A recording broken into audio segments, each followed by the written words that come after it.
Have you ever been stumped on how to start a paper? In the words of Mark Twain, it always takes me more than 3 weeks to prepare for an impromptu speech.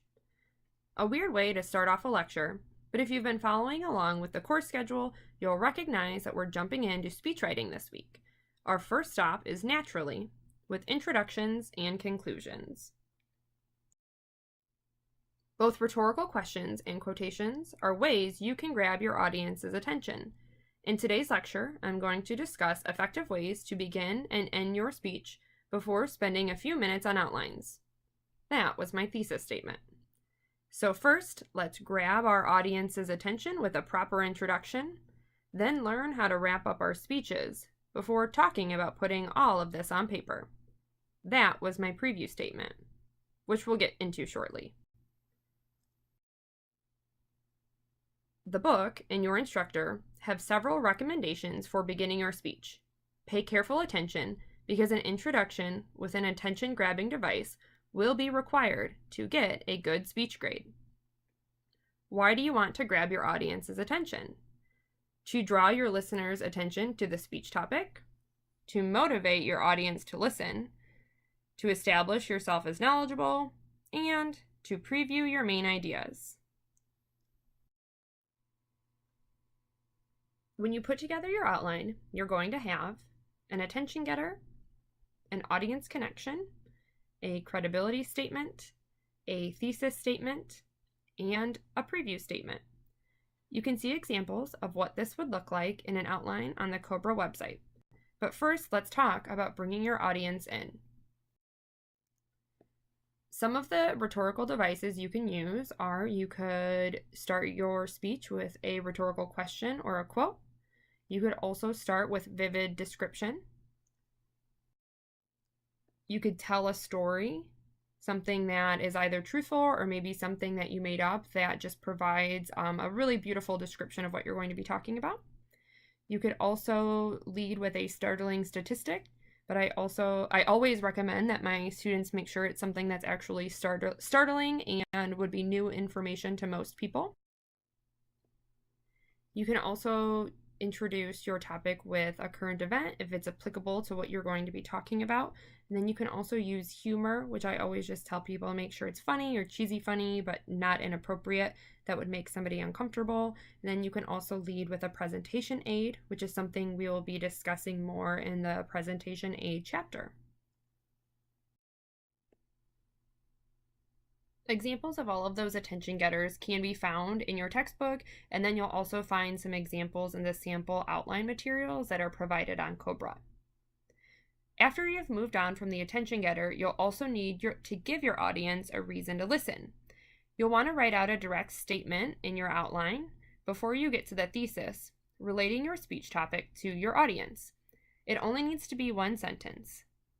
If you can't come up with something when you're writing your outline, you might want to reevaluate your topic. But don't overthink this. Your audience connection can be painted more broadly. You just want to relate, or you just could relate it to their future. You could relate it to someone or something that they might care about, or you might want to relate it to a larger issue or topic. To be an ethical communicator, something we briefly talked about in ethical communication, you must establish yourself as a credible speaker. In your speech and your outline, you need to include a credibility statement. And there's a few examples here, and then again, there will be some examples in the outline samples provided to you. After you've gone through your attention getter, related your topic to your audience, and established credibility, you still have 2 things to include: your thesis statement and a preview.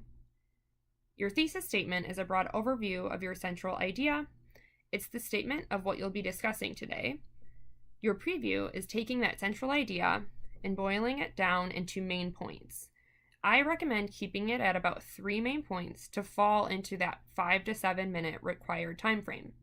You'll use this statement to transition into the rest of your speech. And again, here are a few examples that I wrote, and there are more in the book as well as in the sample outline materials. Before we dive into the main points of your speech, I want to talk about the conclusion because it contains common elements from the introduction. You're going to want to restate your thesis, review your main points, provide closure, and to end with an impact. To end with an impact, think about the attention-grabbing devices I mentioned earlier. Using a rhetorical question or a quotation are common ways to end a speech. I would strongly recommend linking your beginning to your end. Maybe finish a quote or finish a story. Going full circle is an excellent way to end a story and to impress your instructor.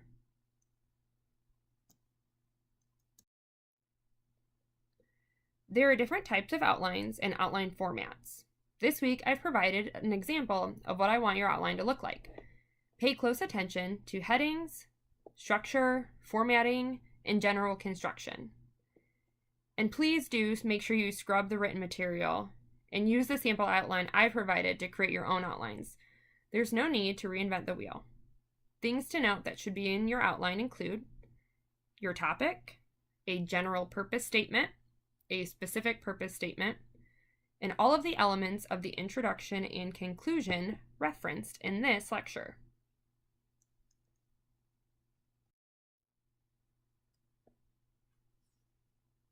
You will be submitting a content outline for speeches. They will all have the same due date regardless of when you plan to give your speech. You will take that outline to create your speaking notes or outline. You cannot read your script directly from your content outline. You will only be allowed to write out your introduction and conclusion to read from and use keywords and citation from your main points. This means you need to make sure you're practicing.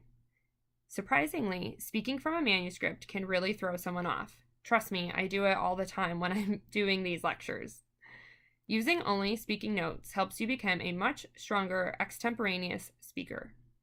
Some speaking note tips include use only keywords, include source information so you don't forget it, add in delivery advice, especially once you've realized maybe some of the things you need to work on, like maybe you need to tell yourself to slow down, or maybe you need to tell yourself to not say You can number your cards and make sure that you write legibly so that you can see what you wrote. Try to use them sparingly and keep them in order. Again, numbering them can help with that. Don't hold your cards up to your face. I know it sounds silly, but I have had students in the past that just held them right in front of their faces, which just generally looks silly, but then impacts their delivery as well. And then make sure you practice with your notes so that you know that you have good notes. That's all I have on chapters 10 and 11 for today. I wanted to take my time on delivery, the last chapter for this week, and on that note, I'll leave you with this quote from Mark Twain. The right word may be effective, but no word was ever as effective as a rightly timed pause.